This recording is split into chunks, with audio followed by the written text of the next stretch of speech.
let's kick off. I want to welcome everyone to tonight's webinar for those of you in the US. I'm Chris Ventura. I'm the CEO of Harness Projects. Now, for those joining us for the first time, Harness Projects is an education provider. We teach UX design skills, and our courses follow what we call a real project learning model. So basically, our students work on live company challenges while we're training them. Now, we pride ourselves in being the only provider that helps students gain skills and experience all in the one course. Our next Career Launcher UX design course will commence on the 8th of May for US students, and we have a separate cohort on the 2nd of May for Australian students. These are 6-month courses which have been designed to include 3 real-world company projects, including for this intake some globally renowned brands. So we have Greenpeace in the US, and we have HSBC and RSPCA in Australia. So if you're looking to get a boost to your portfolio, it's a great opportunity to get some well-known brands under your belt. So we currently have a handful of places remaining for each of them. And if you're interested in getting involved, feel free to reach out after the webinar, either via our website, or I'll put a link in the chat soon to book a call so our team can speak to you and give you some guidance on whether it's the right fit for you. Also really happy to answer any questions about the program at the end of the webinar as well. So just to kick things off, I'd really like to welcome our 2 panelists for this webinar, both of whom will be mentoring the first project in our next courses in the respective countries. And these guys are some of the leading UX'ers from some of the world's leading tech firms. So I'd like to start with welcoming Wong. He is a senior UX researcher at Canva. Warner, welcome to the webinar. Do you mind telling us a little bit about the work you're currently doing? Yeah, thanks, Chris, and thanks for the introduction. Yeah, just very quickly. So I'm a senior UX researcher, or we call them design researchers, over at Canva, which some of you might be familiar who Canva is. Fantastic tool, just a plug. But so what I'm working on at the moment, I'm really part of a team. I can't give too much away, but I'm part of the team that's pushing hard into the B2B space, into enterprise. So Canva's making a bit of a play there into enterprise. So a lot of my work is very much focused into understanding like enterprise B2B kind of like requirements and speaking to a lot of enterprise users in that space. And my specialty is in research, although I do have a fundamental understanding of UX as I started as a UX designer. But yeah, that's me very quickly in a minute. Thanks, Warner. Awesome. Great to have you here. And next, I'd like to introduce Quach. Hieu is our lead product designer at Atlassian. Welcome, Hieu. Tell us a little bit about what's happening in your UX world. Hi, everyone. I'm Hieu. Lead product designer at Atlassian. I'm based in Austin, Texas. But this week I'm in California. So if you haven't heard of Atlassian, we build B2B collaboration tools for originally technical teams, but now pretty much all teams. So Jira and Confluence are our main product. For the past year, I've been focusing on the growth side of things. So doing a lot of experiment on optimizing our funnel. So how do we move user from the free plan to the pay plan? So a lot of monetizations, thinking there, which is really interesting. That's where business and user behavior intersect. So that's the work that I've been focusing on, and very, very exciting stuff there. Glad to be here, and can't wait to share with you some of the things I've learned over the years. Great. Thanks, guys.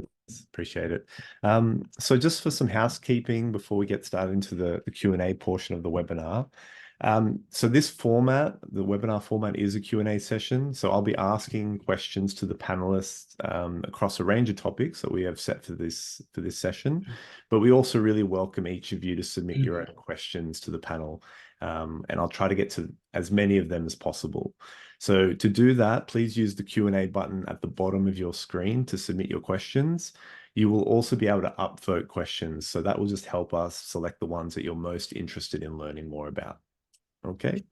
There's also just one question I'll quickly field that's come up from Anonymous.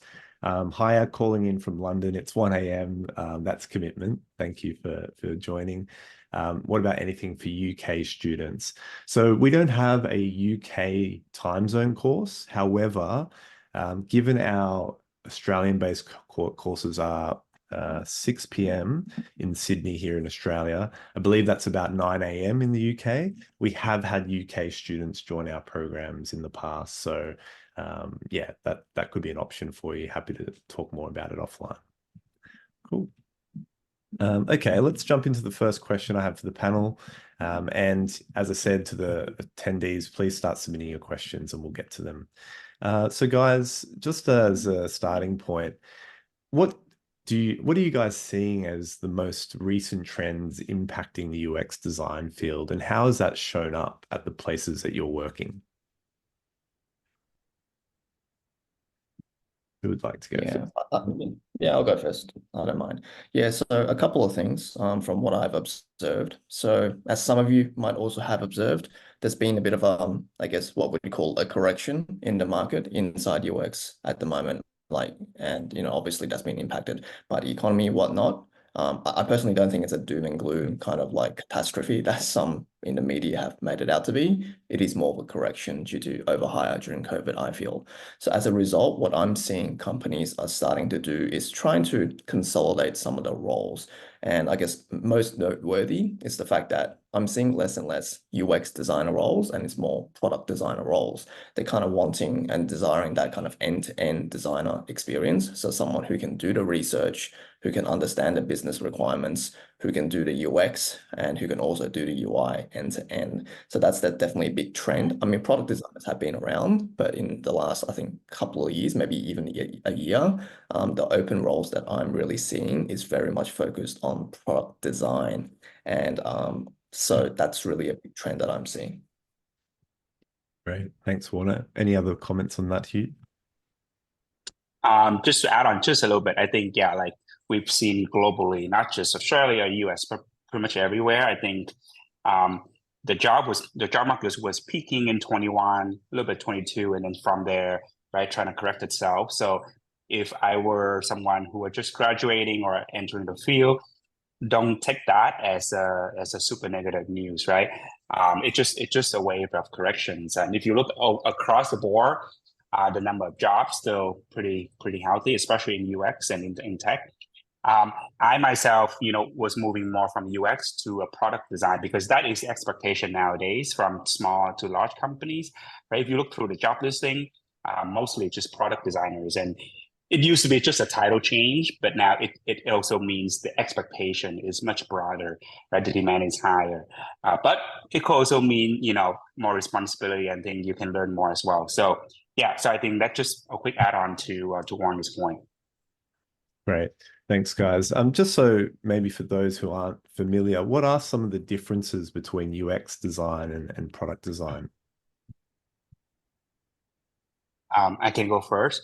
So there are a lot of similarities. I do want to focus on that first, right? Like both need to understand the end-to-end process.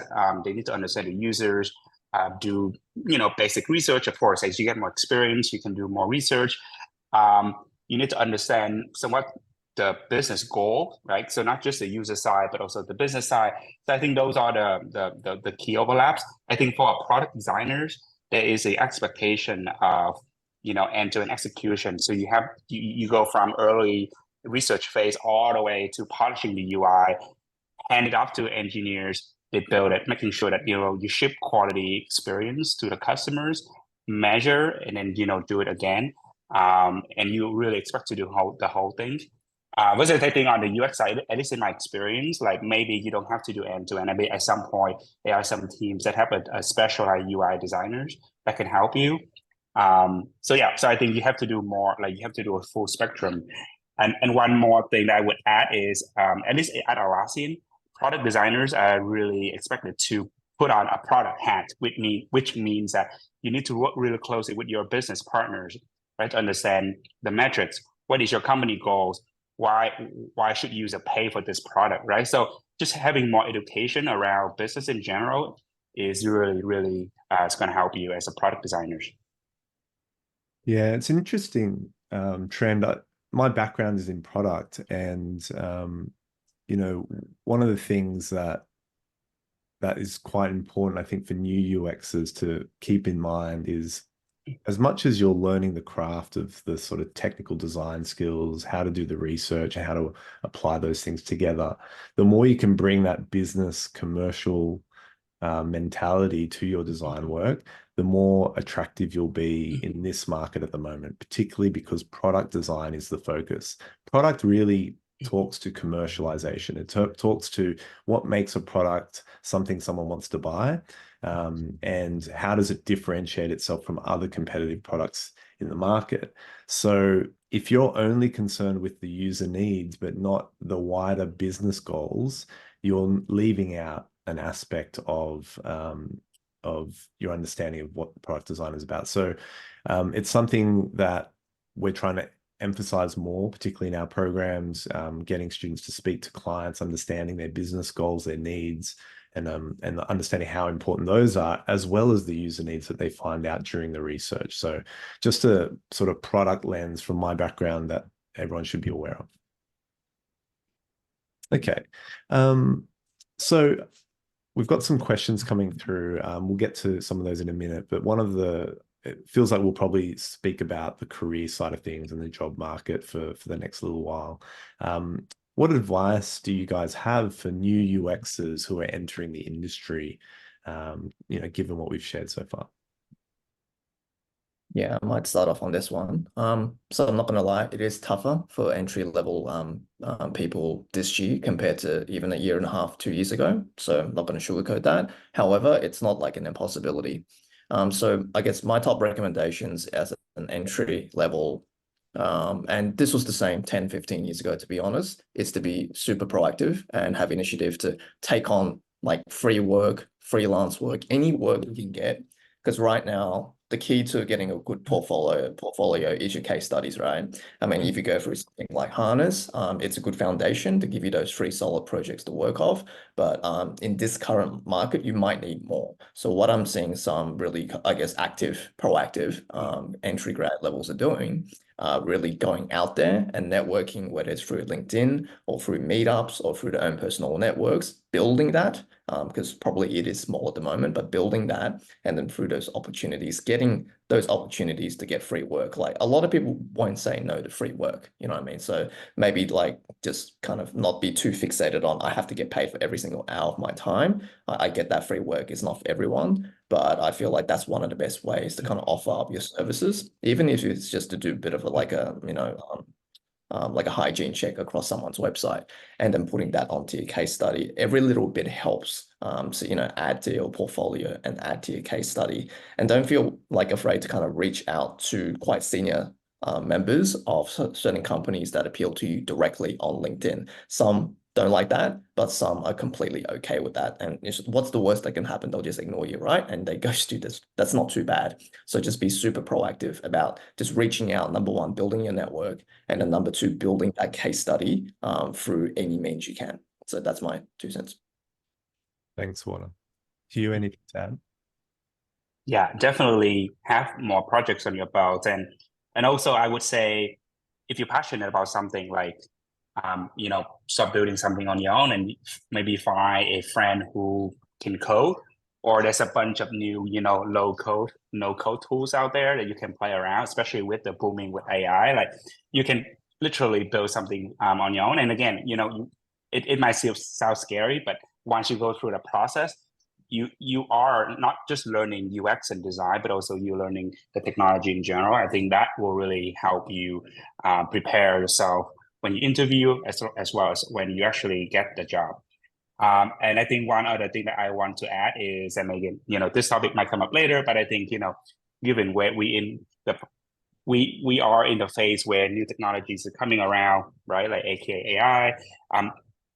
Don't get overwhelmed by AI, but I think try to learn as much as you can about the technology so that you stay up to par, right? If you look across job listing, there are more and more companies that require you to know basic knowledge about it. So don't get overwhelmed, but I would say don't ignore it either. Great, guys. Thank you. And I'll just add a piece. We've had graduates recently, for some of them who've had the most success in landing a role after a Harness course.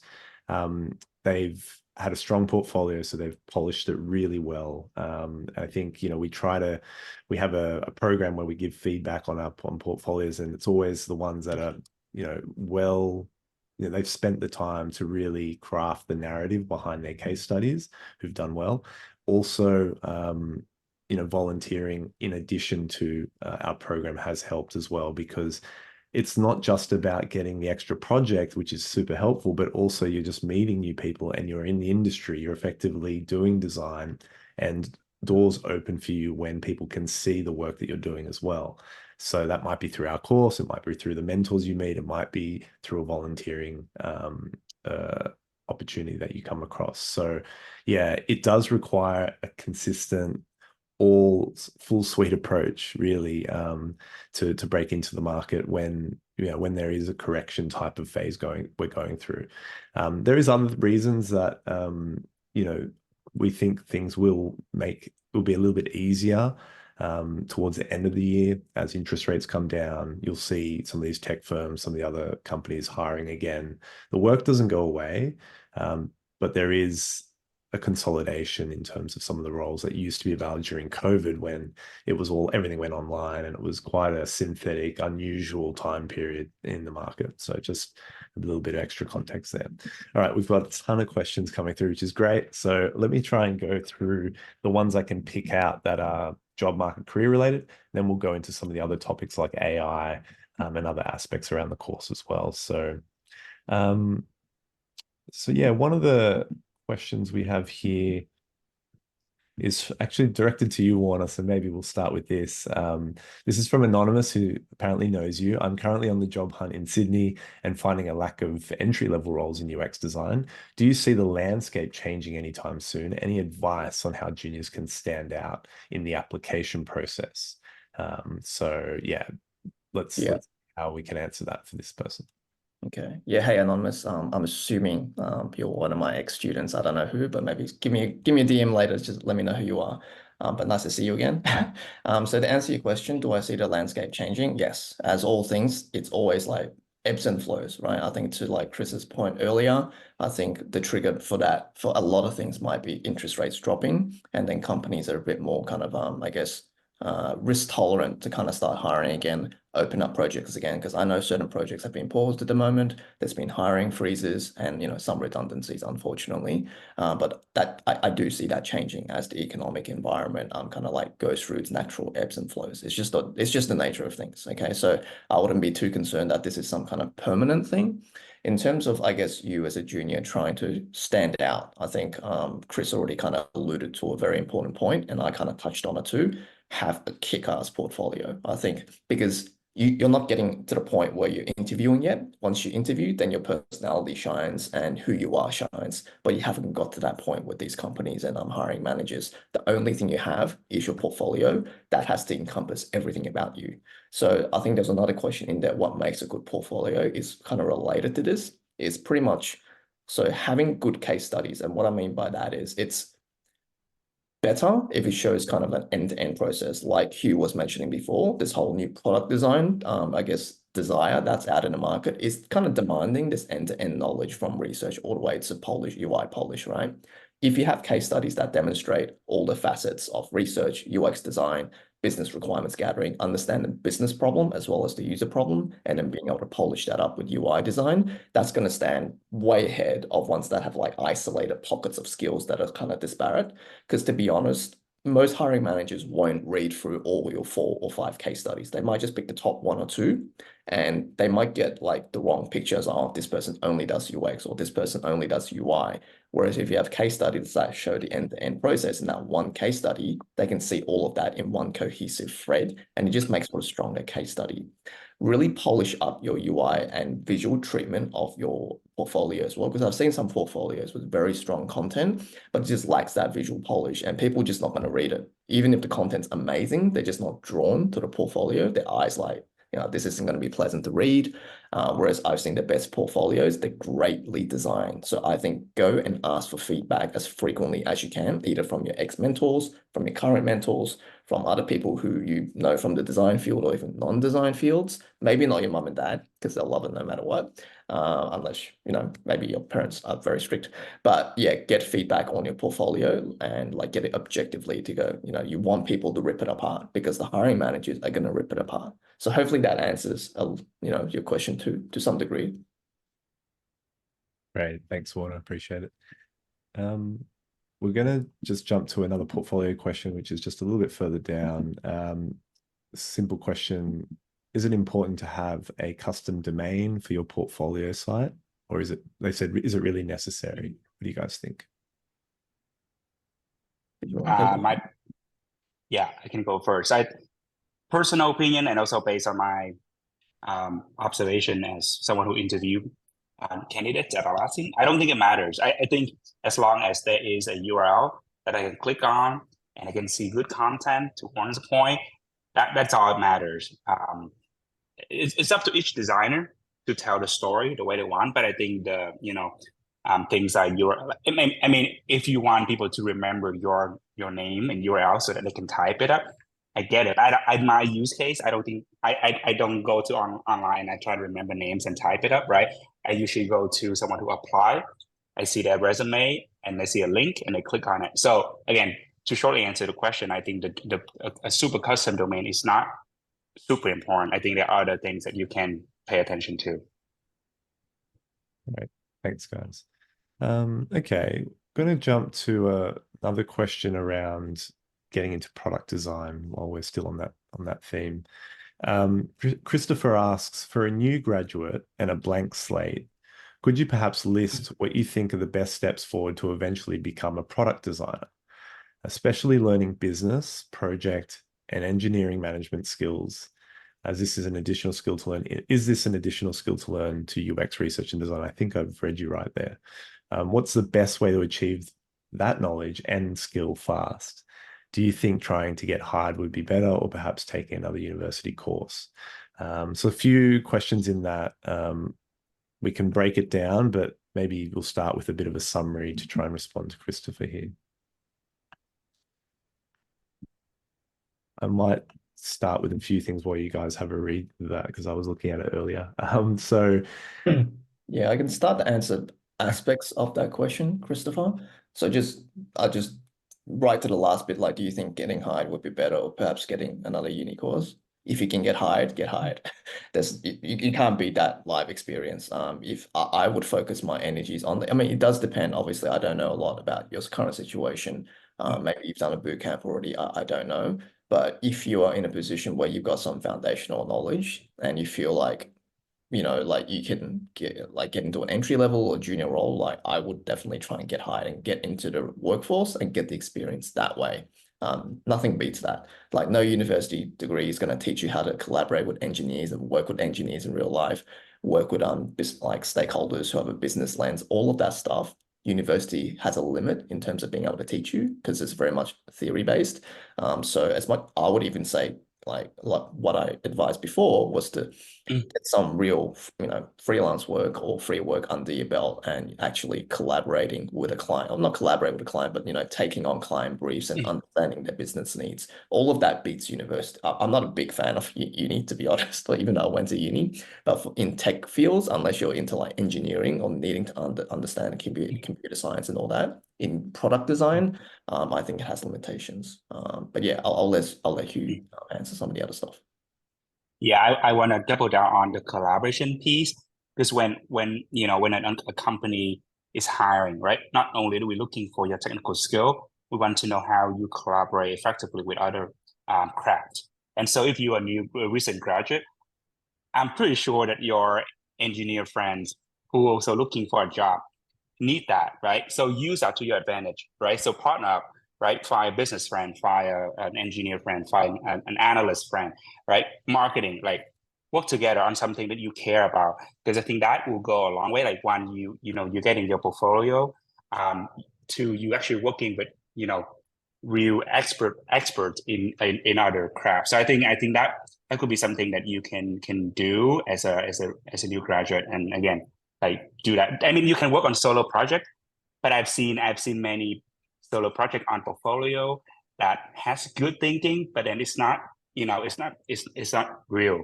right? And it doesn't show collaboration. So yeah, just keep that in mind. Thanks, guys. Yeah, I tend to agree about the uni side of things. It's theoretical and foundational in a way, but until you get your hands into a real project with the real constraints, a client that changes their mind, all of these things that happen in the real world, which isn't covered in a textbook type of approach. So, yeah, my suggestion would be get some of that real world experience. Obviously, we have our approach to solving that problem, which is getting students working on live company projects with the mentor's guidance, collaborating with other peers in the group, to try and tick as many of those boxes for you as possible. But it is your decision in the end on the approach you want to take. Okay, so let's continue down, look for some more career-based questions.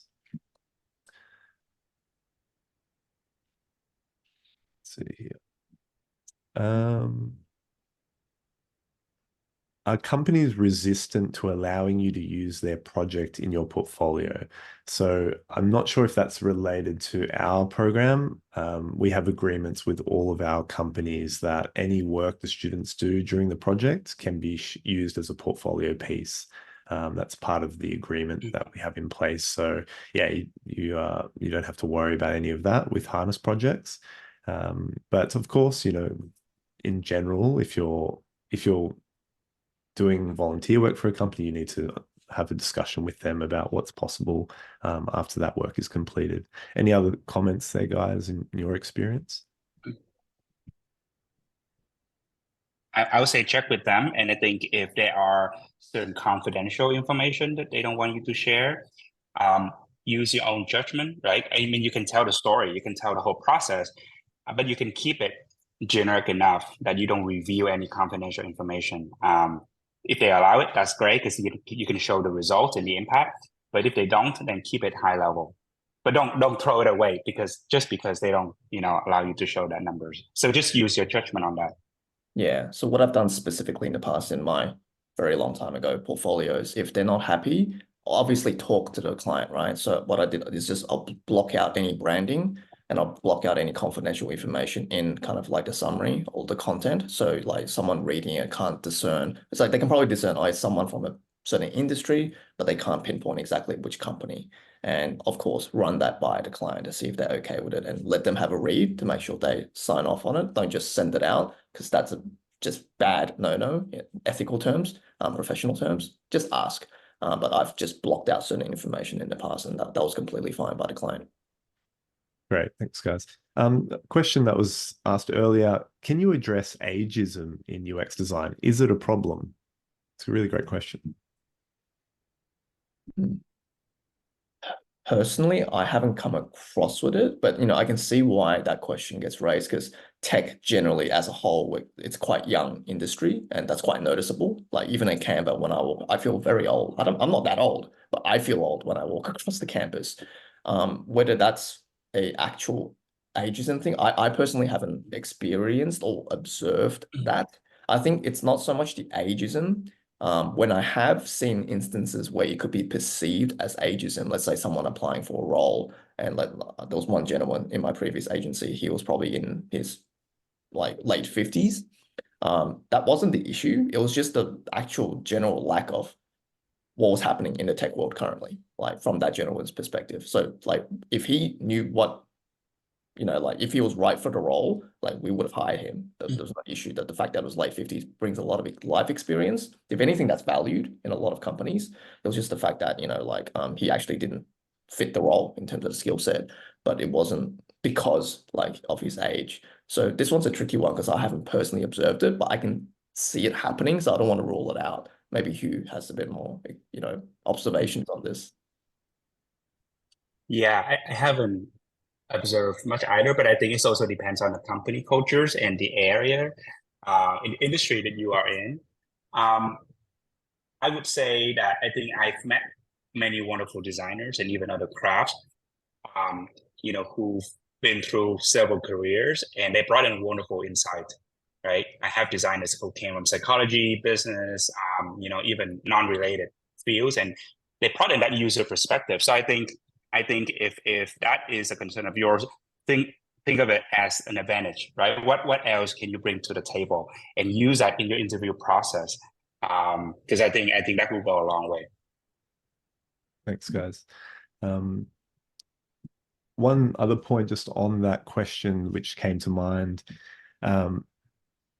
One thing that, and I'm starting to notice this as I approach 40 this year, one thing I'm noticing is as you get older, it can be easy to not force yourself to learn again or to continuously learn, right? This is a skill or a muscle that I think particularly those who are older that want to get into a tech type of role have to really be aware of for themselves, because tech moves at an incredible pace. There's always new things to learn.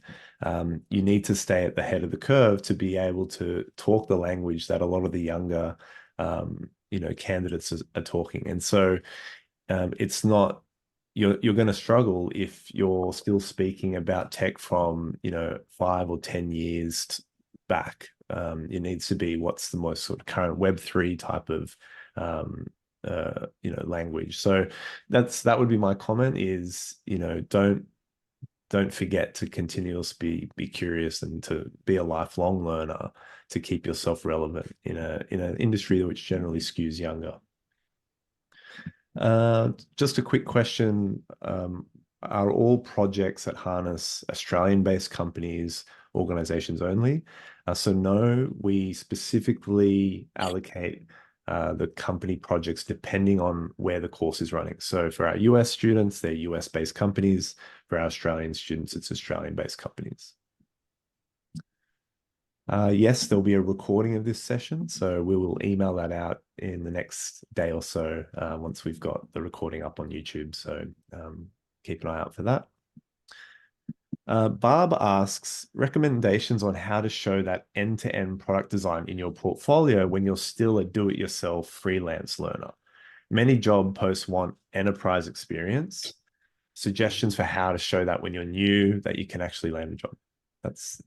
So yeah, just around how do you demonstrate things that you may not have had full experience of yet. Yeah, let me try answering that one. Not gonna lie, that's always challenging if it's part of the job requirement to have enterprise and you don't have enterprise. I'm not saying it's impossible, but I think strategies you can do is try and not focus on what you're lacking, but try and make up for it in other areas. I find it could be an effective strategy. So if they're looking for someone with enterprise experience, you got to try and understand what is it about enterprise experience that they're after, and try and understand their agenda and their motivations. Is it being able to, I guess, work with some tricky stakeholders, large numbers of very high level stakeholders? Is that the skill set they're after? And then especially in our field, because so many people come from other industries and other fields of work, is there something you can leverage from a past experience where that could kind of go, hey, I don't have specific enterprise experience, but hey, I was I don't know, to Hugh's point earlier, I was an analyst. Well, that is enterprise experience, right? I know how to deal with enterprise level stakeholders, enterprise level kind of business requirements, even though not in the UX space. But I have that kind of mindset, and I have those insights that I can bring into the UX of enterprise UX design, if that makes sense. So you're kind of not fitting the job requirement exactly, but you're not using it as I'm just lacking this particular thing, but I can leverage other skill sets that I have and plug in those gaps, and then make that the story about yourself, if that makes sense. Great. Thanks, Wong. Hieu. Yeah, so I know that many job listings had the word enterprise in it. I would pay attention to, so if they talk about enterprise experience, and I think Warner's point, definitely tease it apart and see which part of it that resonate with you. If the listing talks more about experience in building enterprise product, right? So that means slightly different things. The enterprise product is, let's just say Atlassian or Dropbox, business use these tools to, empower their performance, right? And then on your portfolio, if you're building not an enterprise product, let's just say you're building a B2C, let's just say an app to allow you to eat healthy, then of course, those are not the same thing. So don't try to force your thing into that thing, right? I think a better strategy is, okay, if you're passionate enough about enterprise, is there a different project that you can take on, even if it's a hypothetical project that really can help you understand what is an enterprise product could be. Or maybe you think about, okay, yes, you are building a B2C, but can this thing someday become an enterprise product, right? And do a bunch of competitive research on that, right? Like go deep in it and add that to your portfolio, just to show your thinking. I think that's how you're gonna tie the two together, but don't force it if they're completely different. Thanks, Hugh. And also think about what existing work experience you might have had working at an enterprise, or you know, even if it's not a UX role or a product design role, if you've demonstrated a ways to navigate a large enterprise, whether it's in a managerial role or some other role, I think that is a great thing to speak to show that you've got exposure to that sort of corporate environment, and that could really help. Okay. Moving down list of questions, we have over 60 questions. So it's going to be, we're probably not going to get to everything, but I will do my best to try and cover the main themes. Just another piece here on degrees. So I see that most of the job requirements are asking for bachelor's or master's degrees in relating to UX education. How can we still navigate through successfully finding a job with project work from boot camps?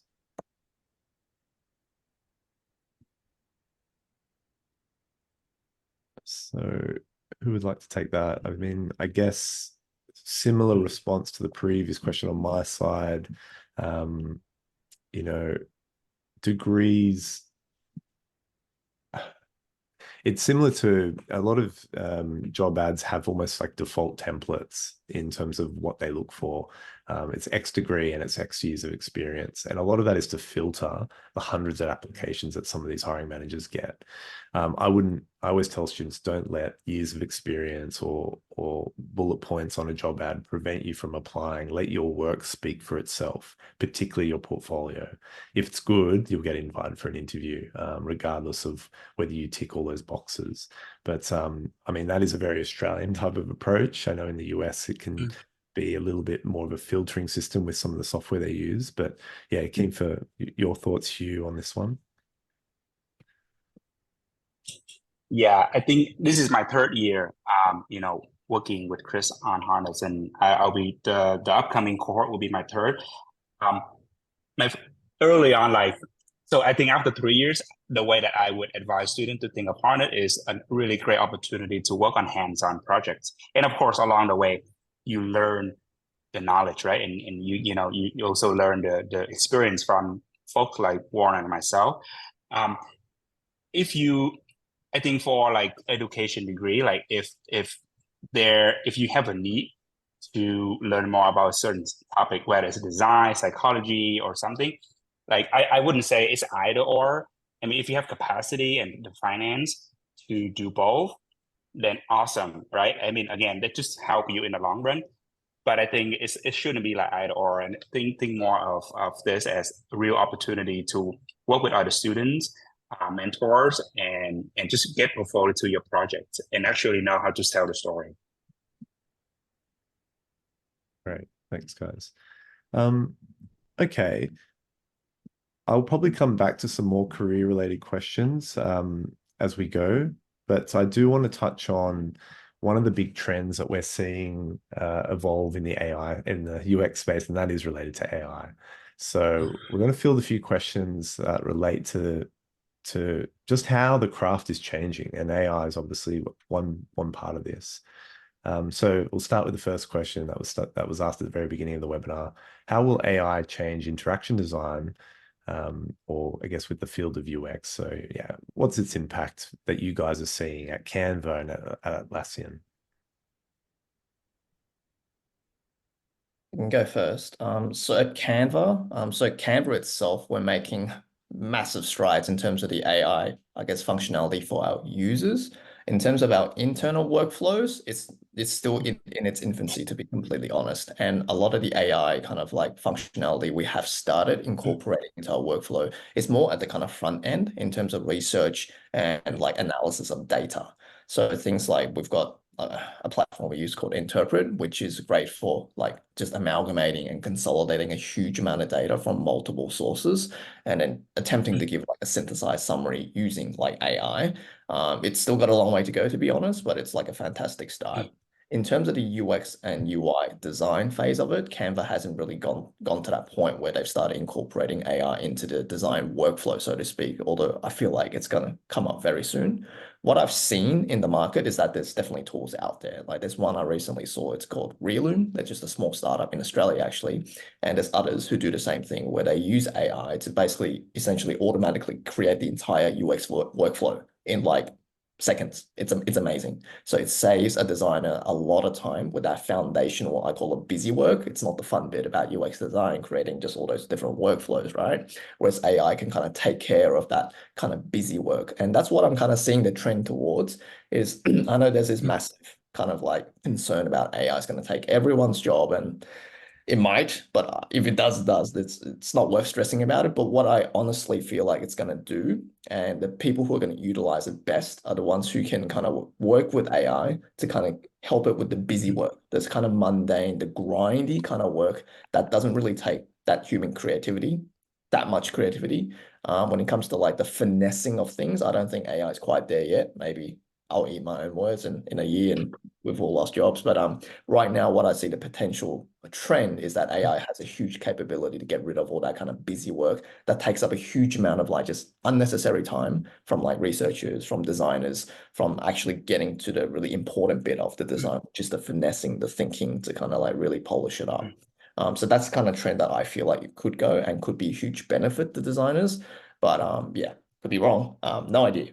So in 12 months' time might be a completely different conversation. But yeah, I'll let Hieu add his thoughts. Yeah.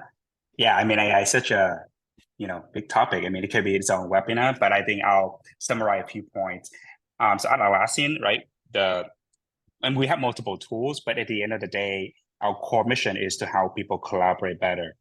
And so if you look across, right, when you collaborate with your colleagues at work, your classmates, sometimes it can get messy, right? Like we don't like the tedious stuff. And so I think right now we're looking at different opportunities in a workflow to see where we can streamline using AI and where we let the human and human interact more effectively, right? So just identifying where it makes the most sense to implement AI. So that's Atlassian. And I think, for as someone who get into UX and tech in general, I have two categories of AI that I would encourage you or invite you to think about. One is how to use it, and then two is what opportunities to build it for, right? So using meaning identifying your workflow where, to Warner's point, right, like where you feel like it's very redundant and you need some tool to help you become more efficient so that you get more done in a short amount of time. And then for the build for, right, like, there's a lot of opportunity right now to build new AI tools, whether you're on your own or, when you're looking for a job, maybe there's tons of AI startup out there. You don't know which one you want to work for. So see which use case that makes the most sense to you, that matters to you. I think that will go a long way. And, just pay attention, like observe. And I'm sure there's a lot of things that can be automated that really help enrich our life. Not, taking over the job. So yeah, so just keep in mind those two buckets as you think about this new technology. Yeah, just one last thing I'd like to add to that point about AI is this is just a personal opinion, but I really feel like AI is not going to take everyone's job, but what is going to happen is that I think the people who are going to be at an advantage are the ones who understand the technology and the tools in depth and be able to leverage the AI to make them indispensable at their workplace, if that makes sense. So because of the fact that they're just so much more efficient than, the other people at the company, through the use of AI makes them indispensable, as opposed to like AI is just going to take their job. So I think that's the perspective that I take as well when it comes to AI. Like I said, because these people are not going to be busy doing all the busy work, they'll be concentrating on doing like really important output. Great, guys. Makes sense. And yeah, one of the things we've built into our program as of this year, so for all cohorts that started in 2024, as part of our advanced projects, we have some AI modules that are now a part of our curriculum. So what that means in practice is not just reading stuff about AI, but actually using it in your project to be more efficient, like Warner said, to learn how to increase your productivity as a UXer. And again, the whole intention is that when you finish the course, you can speak to hiring managers and say, you know, I used AI to help synthesize my research or help, you know, generate ideas for directions I might take, whatever it might be. But yeah, large language models have made that quite useful. But we also, and I want to be really clear about this, we also show you how AI can get it wrong in our course. So we get you to understand how, when it's useful and when it's not useful, because the reality is it does still hallucinate. It's not quite this, you know-all oracle that it's sort of made out to be in the media. It will probably get better over the next few years, but for now, it's important to know the difference between the two. So just that on AI. I'm just going to have a quick look through if there's any, yeah, just around tooling. So have you guys, what are some of the main tools in AI that you've come across or that you've used that maybe people could get experience with? Yeah, so I mentioned a couple there. Realum's one that I have seen in action. I'm plugging it because, you know, like I know the people who started it, and that's great for you know, creating, just not doing the design for you. I think they'll get to that point in years to come, but just creating that foundational you know, user flow in seconds as opposed to spending a whole day doing it. So that's one. Personally, as a researcher, I don't use those more visual design ones, but ChatGPTs are always a go-to. ChatGPT is actually, for me, the most heavily used one in my workflow in terms of just synthesizing large amounts of data. I think that's what I use it for, and giving me kind of like alternate points of view that I might have missed when I'm synthing my own kind of data. Because sometimes, occasionally, like it'll you know, push back something. I'm like, oh, actually, I actually missed that one point, even though the rest of it was like obvious or didn't make sense sometimes. So that's something that I use. Interpret was another one I mentioned as something that we use at Canva to kind of consolidate multiple different platforms, and they're just pulling in all the information like customer, you know, feedback, user feedback from everywhere, from like Reddit, from like Gong, from like all the different kind of like software that we use, where Canva's like talked about. It's like almost like a media intelligence kind of like way that we do it, and trying to consolidate the tens of thousands of comments into like a synthesized kind of view. So that's called Interpret. In terms of the more visual design ones, I think Hieu can speak better to these, but I have heard of ones like, you know, like Runway ML, and like where they create like unique design variations for you, or even like things like Adobe XD's like, I know they got this auto animate feature, so you can create interactive prototypes with a lot less effort. Now, I haven't used these ones personally because I can't vouch for them, but I have heard of ones like that. There's also one from Google. I think it's like a natural language, like kind of like thing where they can analyze user feedback and also sentiment. So that's where it gets to the scary kind of space for me, because I feel like that's always been a limitation of AI to really analyze that sentiment. I feel like you need a person to kind of analyze that, but then Google was starting to play in that field. So those are just a few that I've kind of like personally used, as well as I've, I guess, heard good things about. Yeah. Great, thanks, guys. Anything else to add, Hugh, or shall we move on? No, I think just one quick thing I want to add is, I think as a designer, especially more on the visual side and the creative side, right? Like with AI, I think designers, the opportunity we have, and this is a unique power we have, is our creativity, right? So I sometimes, if I'm stuck on, you know, let's just say I need a really good illustration for, you know, let's just say a model that I'm designing, I can start with, you know, some of the Gen AI tool to give me some really broad ideas, so that I have a good visualization before I go deeper, in which I will build myself. So I think I've used it multiple times. So I think that's been very, very helpful. And then other AIs that I've been using is mostly built into the tools like Confluence or Notion, Zoom, other stuff. So yeah, it's a variety. Great, thanks, guys. I don't think there's any other AI questions that I can see here. But if I do spot another one, I'll come back to it. So I'm just going to jump to some of the upvoted questions now. And so the top upvoted question right now is, can you share your success rate on job landing as a UX design for a Harness project graduate? Great question. So I'll say a few things about this. One of the things is we don't specifically track each individual graduate's placement rate,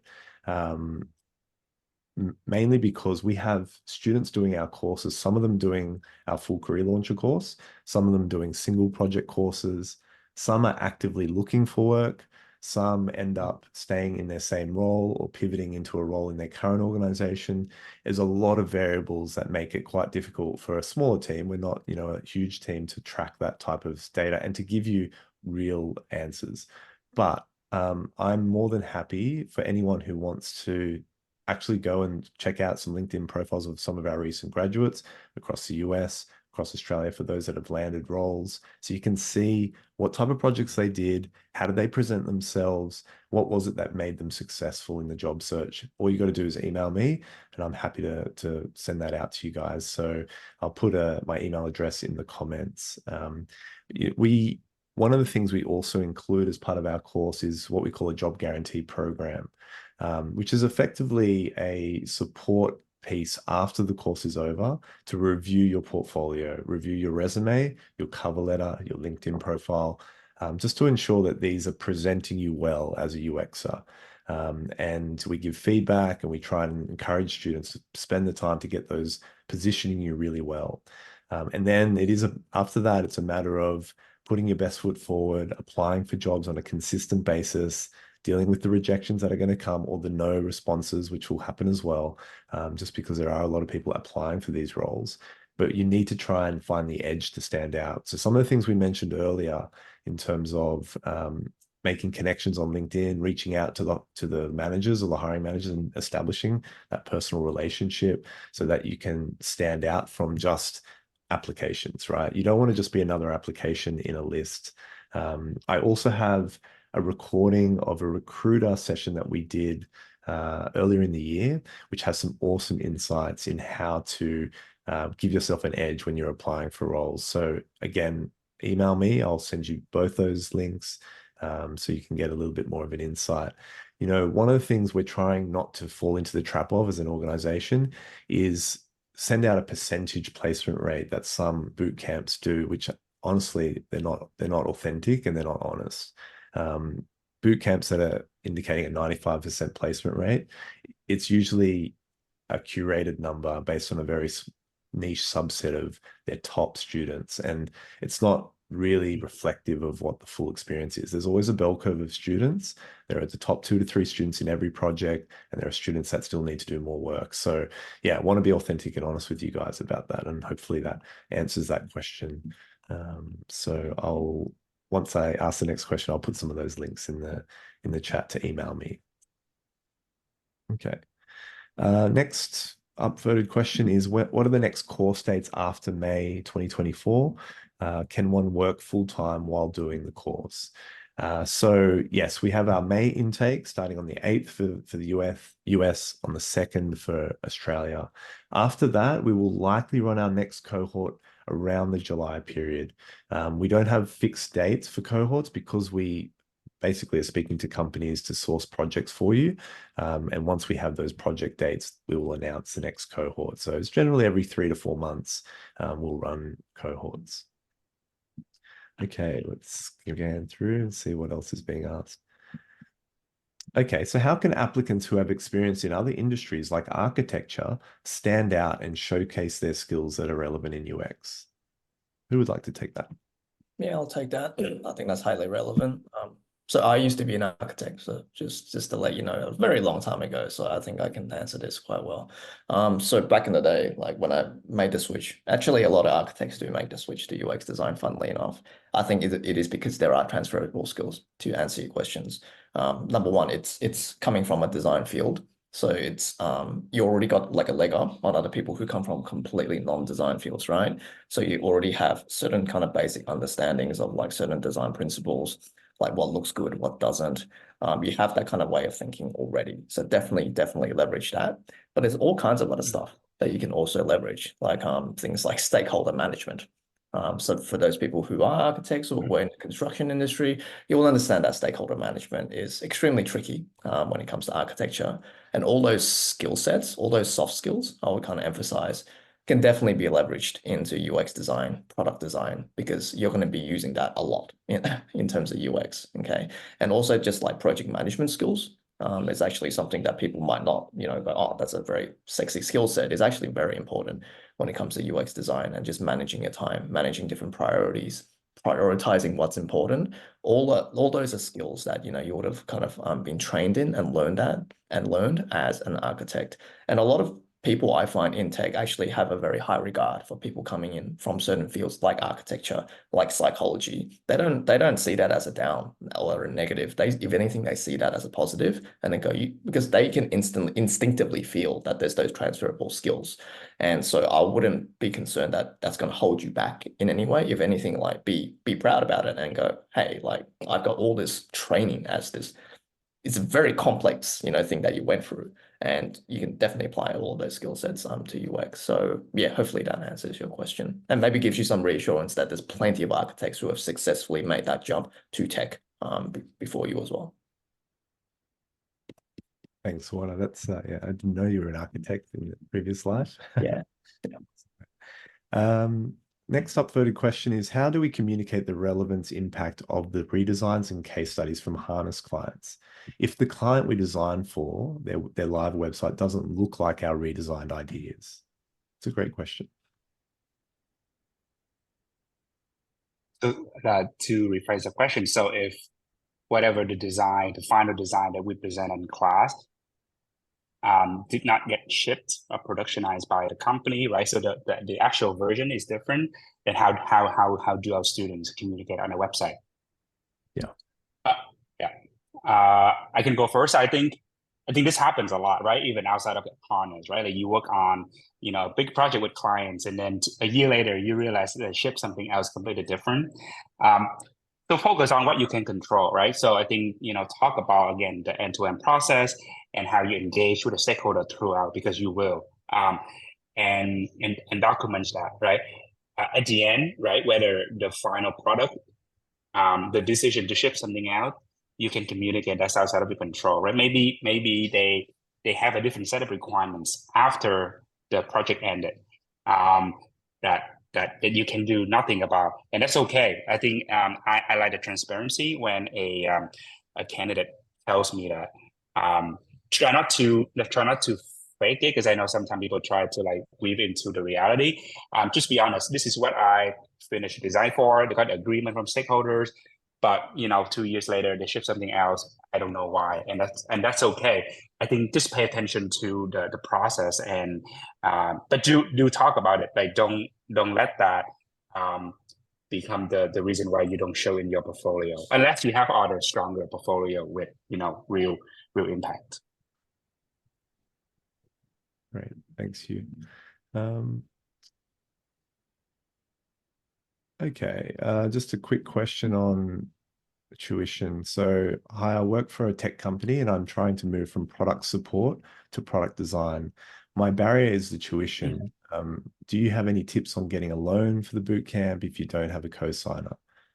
I mean, I guess I can only speak from our program's perspective. So the options that are available for our students are obviously to be either on a payment plan through Harness projects. So we can do 6 to 12-month payment plans that are interest-free, don't require any sort of credit or income check. Alternatively, if you want to apply for a study loan through Climb Credit, which is one of our partners, you can do that. Those loans can be up to 42 months, but they will do an income check to make sure that you're able to service the loan. So I assume you may have or may not have been through that process. If you haven't, it doesn't take too long. You usually get a response within about 24 hours. If you are not able to secure a loan through them, just reach out to us and we'll see what we can do for you from a custom payment plan point of view. But I don't think there are any tips I can think of outside of being able to demonstrate income. Obviously, a co-borrower is something that's possible as well. I know you mentioned in your question if you don't have a co-signer, but for others who do have a co-signer that is willing to co-sign a loan with them, then we've seen students do that in the past with us as well. So yeah, hopefully that helps, but feel free to email me if you want to chat. Okay, we had an AI question that got a few upvotes. I'm just finding it. Here we are. From Kartik. How is generative AI in particular impacting UX design or end-to-end product design? And this second part of the question I like. Is it encouraged or condemned? It depends who's encouraging and who's condemning it, I guess. That's an interesting question. Yeah, there's a bit of a mixed bag, and well, I think you can probably guess it's a lot of mixed opinions right now. Just speaking from my experience, like from a research specialty, there's a lot of I guess pushback from us. Like, I'll give you one example about synthetic users that's being experimented right now. So there's companies experimenting with synthetic users, meaning you don't speak to real customers or real users. They're using like large language models to kind of like generate these synthetic users that it's going to give you feedback and insight around a particular product or feature. Now, in my head, I'm instantly seeing red flags and issues with that. Some PMs love the idea of that. Oh, that means we don't need researchers and real people anymore. We can just speak to these synthetic users. But from a researcher's perspective, obviously it's the complete opposite going, well, where's the large language model being based on? Is there going to be bias inherent in that large language model? How can you rely on that? So it depends who you speak to. There's lots of companies who love the idea of AI streamlining everything because in their head, they're thinking dollars and cents going up. We can save X amount of headcount by using AI. We can get rid of entire departments. That's how they think. But from certain like practitioners' point of view, it's not just about the job security. It's about the integrity of the work is at risk. Because like to Chris's earlier point, like even now, the AI stuff, in my opinion, shouldn't be taken as gospel so that you can switch off your brain. That's one of the downsides of like where AI can take us, where people just stop thinking because the AI is going to do all the thinking for us. But what if it's wrong? That's the whole thing. Like, how do you know it's right? You know, like in terms of the insight. In terms of design, maybe it's more straightforward because it's like something either looks good or doesn't look good and makes sense or doesn't make sense. I have less experience in that kind of like, pool of AI. So maybe Hugh can speak more around the actual design and flow. Yeah, I think, again, that's a really good question. And I mean, something I think about pretty much every day or week.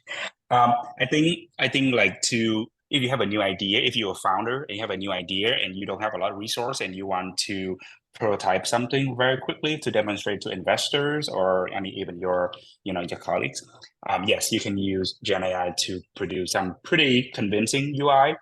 But the moment you start building it out like an actual product, there are so many use cases and complexity that maybe one day AI can do, but I think it needs a lot of deep thinking, user understanding, empathy that we designers still in the best position to do. So I think it's just depending on the maturity of the product when it is applied. That can kind of answer that question, right? Does it hinder or does it support? So be very deliberate about the use case and the scenario before you come to a conclusion. Great, thanks, guys. Next question I want to ask you is, if you are the first UX designer in a tech company, what is the best way to increase UX maturity and also gain buy-in for UX research, such as user interviews? Yeah, and they also said with user interviews, is it best to reach out to your current client base? Yeah, I can try and answer that. That's always tricky to do, to be the first UX design or the first UX researcher, first UX anything. It's always a challenging role in any company. And it also depends if is it a small startup or versus like a not large, like global kind of enterprise kind of situation. What I find is always the most effective is always you need to get buy-in from multiple levels of stakeholders. So from my experience, this is enterprise we're talking about, right? if anything, in a startup, it's easier. You go straight to the top. You go to the CEO, build rapport, because it has to come from the top down. From my experience, anything to do with UX, and we saw this with Agile, right? If it's not bought in from the top down, it dies. It's just not gonna work. It has to be mandated from leadership, has to be mandated from very senior stakeholders across the organization as a cultural kind of shift. And it's going to take time. So that's another thing. You're not going to be that, superhero who's going to fix all the UX problems overnight. And that shouldn't be the expectation. And if companies have that expectation, it just shows the lack of maturity. And that's always going to be tough.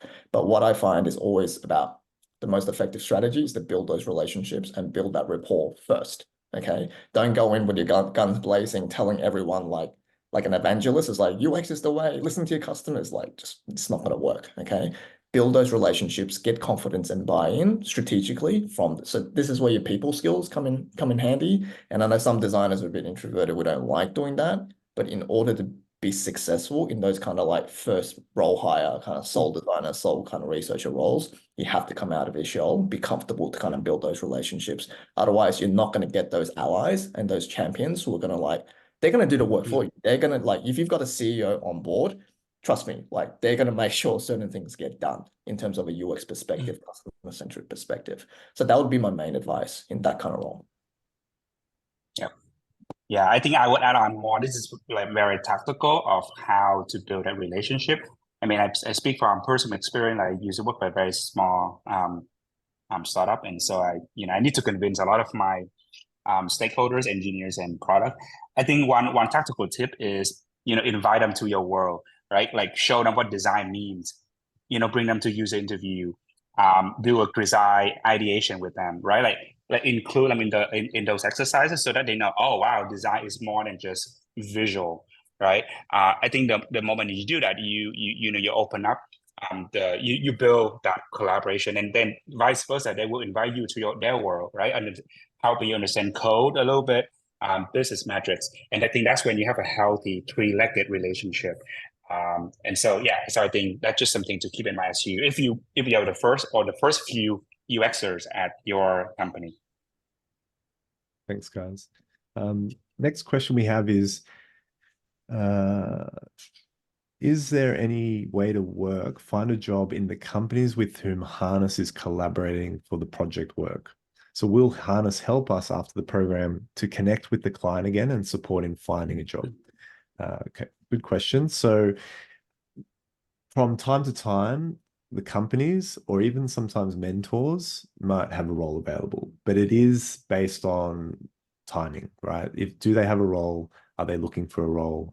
That sort of thing. There's no guarantees that a company that happens to be providing the project brief is also hiring for UX, but it has happened in the past. In fact, one of our mentors, who's the head of UX at News Corp, her entire UX team are Harness graduates. And because she was mentoring and just basically selecting students through the projects that she wanted to speak to and eventually hire. So that happens organically. And I'm sure, if one of the mentors had a role that was at the right level and saw good talent in the project, I always tell students when they're starting the course, put your best foot forward because you don't know who's watching. You don't know when an opportunity might arise.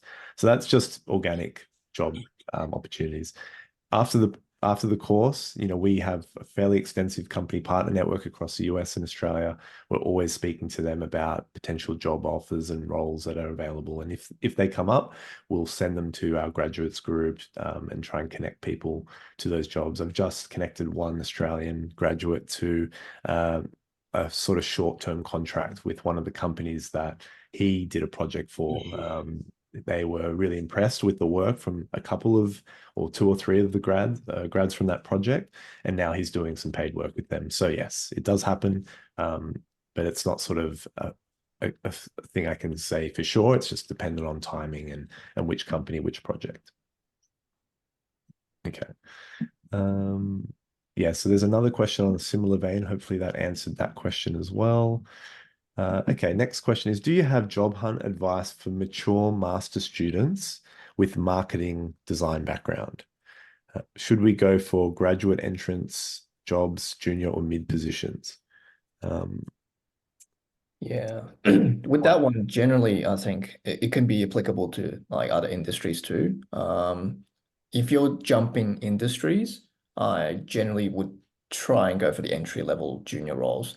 Not saying that, you don't have the capabilities to, jump in the mid or even senior. I've noticed this, like, it doesn't happen as much anymore, but some other boot courses that I've heard of, which I won't name, they've got this, they put an unrealistic kind of, I guess, perspective into newly grads that they can apply for senior roles, which is doing everyone the disservice because it, they're not ready for a senior role or even some more senior mid roles. And plus, then it gives a wrong impression on boot camps from the hiring manager's perspective of going, these people are just grads, why are they thinking they can come to a senior role?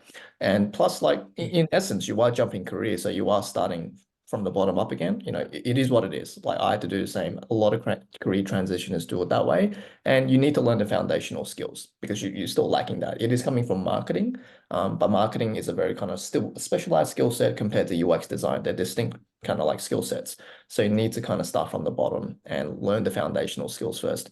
Not saying that you won't progress very quickly, sorry, because I have seen that a lot of grads within a year, 2 years, they're like basically mids or even close to seniors because they're capable of doing that. So I wouldn't be like too like worried that you'll hear marketing, but then you got to start here in UX. That's not too much of a concern because it's not going to take you 5 years to get to the level that you used to be before. And you need to learn those foundational skills regardless of where you come from, right? So my advice is always like just nothing small, but like, be realistic about where you need to kind of start because it is a completely different industry and a different kind of like career.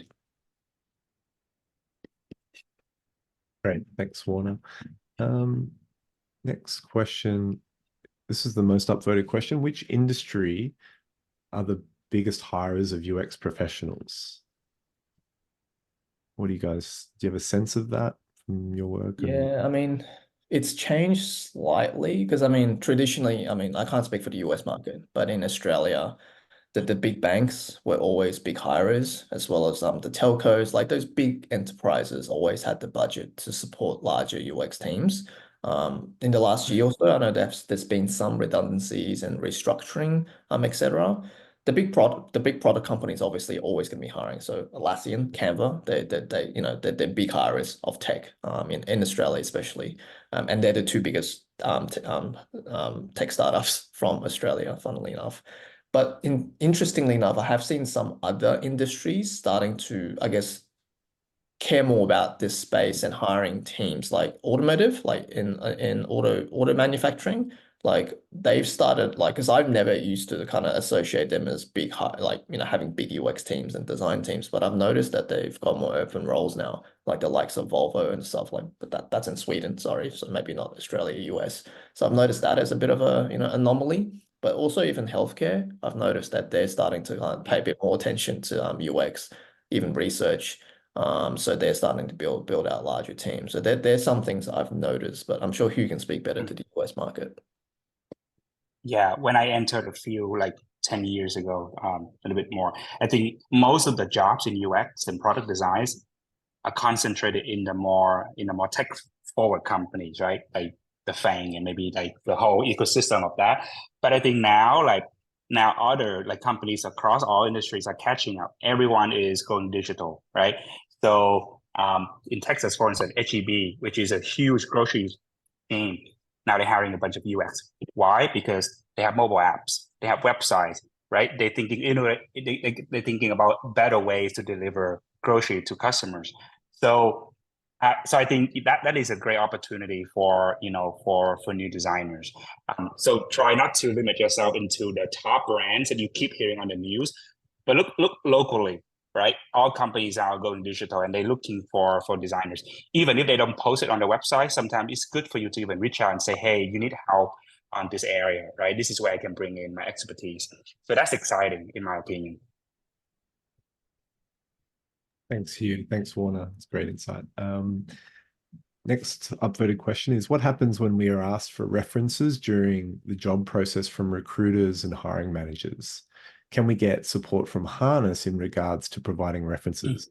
So we'll split that into two parts, that question. So just on the Harness side of things, one of the things that we build into the course and have agreements with company partners is we basically get them, the company, to sign a certificate along with the mentor that's in your project, and you'll have one mentor for each project, to acknowledge that you've done a real project for that company. So it's effectively evidence of the company saying, yes, this person did do this project. It wasn't a synthetic project, for example. In terms of references, like a written reference, your mentors do provide written feedback. It's up to you if you want to share that feedback to hiring managers. It's generally written for your own benefit so that you can look at areas, to improve on, but it also highlights your strengths. So you may want to share the first paragraph. But I guess, one of the things we can't do is obviously have every one of our students get references from our mentors because of the time that takes. But hopefully with the certificate, you'll get an employability scorecard and written feedback. You can then craft that as part of a reference. I have from time to time given students references when they've just been at the last stage of a job and need to get over the line. So look, it's not something we say no to when we're asked, but as a rule, we generally can't do hundreds and hundreds of references for different students. But let's field just the general question around references, guys. From a job search point of view, what would you recommend about that side of things? And do you brief your references? Do you prep them for providing that input? Yeah, I think references are always important, but it does depend on. So this is where you don't know what the company's wanting to call your references for. Most of the time, it is a kind of a bit of a mix of character check, like checking your character plus verifying technical skill sets. So it's a bit of a mix of both. I always inform my references. I think it's only polite to go, hey, by the way, is it okay if and expect a call in this certain kind of time frame? That's only polite, right? Because the last thing you want, and this has happened before where people don't ask for references for their permission. And even I've fielded calls and no one told me I was going to be a reference. And funnily enough, like I don't know, I didn't really like it. I didn't appreciate that I wasn't like given a heads up. So different people might be different. So always make sure that your reference always knows that you are expecting them to be a reference. In terms of briefing them, I don't think you need to brief them too much because you don't know what the hiring manager is going to ultimately ask. But I think it's more about like, this is what I've told the hiring manager that I've worked on XYZ projects. So could you just corroborate that so it doesn't seem like there's inconsistencies? And obviously, pick a reference who actually is gonna give you a good reference. There's instances where people give references and it's been negative. I'm like, why would you give that person as a reference? I think that's obvious. But yeah, pick someone that, and it doesn't have to be, I mean, it's better. It's always going to be better if it's someone who you worked with and that's relevant. They can corroborate certain technical skill sets, but that's not always the case. If there's someone that you've worked with in the past from previous career, I had to do the same. It might not be related to UX design, but they can really vouch for your character and all these other kind of soft skills and, these other skill sets that you've kind of, communicated to the hiring manager. By all means, use those references, especially if these are articulate people, like, because the hiring manager sometimes also kind of places judgment on the actual reference. So if the person giving the reference is not articulate, they seem all over the place, it just looks badly on you too. So be very careful about who you pick as a reference. So someone who's more articulate and very confident, and someone who's going to impress the hiring manager as well is always going to come across better subconsciously, and make yourself look better, if that makes sense. So that's my 2 cents. Thanks, Warner. Do you have something to add here, or should I jump on? No, I think Warner covers it. Okay, I'm just going to try and field. We've got about 12 minutes left. I'm just going to try and field some of the longer questions that people wrote. I've just had a chance to read through one of them. So this is from Anonymous. I'm currently building my portfolio website, and I have a love for UX, but also branding and graphic design. I have a social media platform that shows my work, but I'm currently building a website. So my question is, do hiring managers find that graduates who have a diverse range of skill sets from other design fields are able to be considered for UX jobs by focusing on those transferable skills? Also, does having a social media platform in addition to a website give me more recognition? Now, I'm just going to continue because there's a bit of context here. I'm starting to feel like companies would prefer a website over social media. I'm applying for grad roles and I've used my account link for roles, and I've gotten through the first stage and onto the second stage, but not beyond. So it sounds like you did get into the interview stage, which is an important factor here. Also okay, we'll stop there because we'll answer the first part first. What do you guys think about the website, the social media presence, like how you present yourself to the market? You want to I take can that, go Hugh? first. So I think, oh, yeah. So I think there are multiple parts to it. I think I'll try to address the, you coming from a visual graphic design background and how you want to demonstrate yourself as a UX designer. So I think, like at the beginning, right, both Warren and I, we talked about, I think the more companies are looking for more product designs, less of a UX. So I think let's just use that as a baseline. I came from graphic design, right? So if you have that visual chops, that is a plus. That is a huge plus. So if with that plus in place, as let's just say you're taking this fundamental from Harness, or you learning from other sources, lean on the other parts, right? Understand more about the user psychology, research, right? So that you become a balanced designer. But also know that you do have the visual chops, right? Which many companies are looking for, because they expect you to do a whole thing. Vice versa, if you come from a non-visual background, let's just say you come from marketing or even analyst, then do spend time learn about graphic design and visual. Again,